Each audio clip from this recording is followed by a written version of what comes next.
Across Britain, butterflies are in steep decline, and the Downs are a critical refuge for them. But 80% of these grasslands have been lost in the last 70 years. During the Second World War, with our supply routes under siege, they were ploughed up to feed the nation in the Dig for Britain campaign.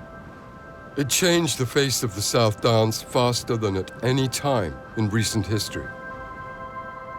The impact of the war is evident all across the national park. Nowhere more so than the Cuckmere Valley, close to the Seven Sisters.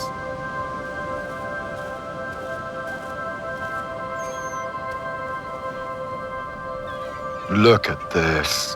It's one of the most iconic views in Britain. It's one of the greatest sights on the planet. And it is entrenched, it's seared onto the British psyche. We thought that this was where the Germans might land. This beach was heavily surveyed by the Luftwaffe during the Second World War in preparation for a German landing force. And the architecture of the Second World War still very much remains. There are tank traps here, and on either side of the River Ouse, there are pillboxes. And this whole river valley stretching out in front of me here, this would have been lit at night during the Second World War to fool the Luftwaffe into dropping their bombs here rather than on the strategically important port of Newhaven, which lies some 4 miles to the west along the cliffs.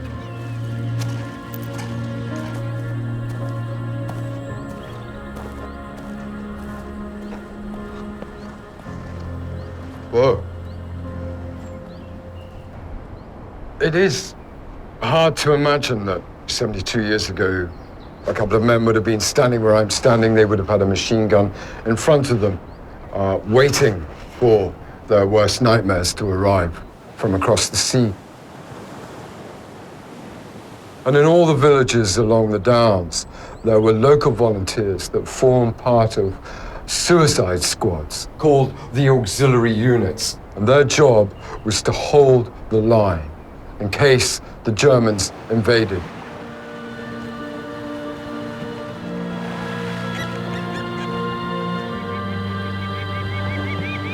The South Downs has always been at the front line against armies intent on conquering Britain.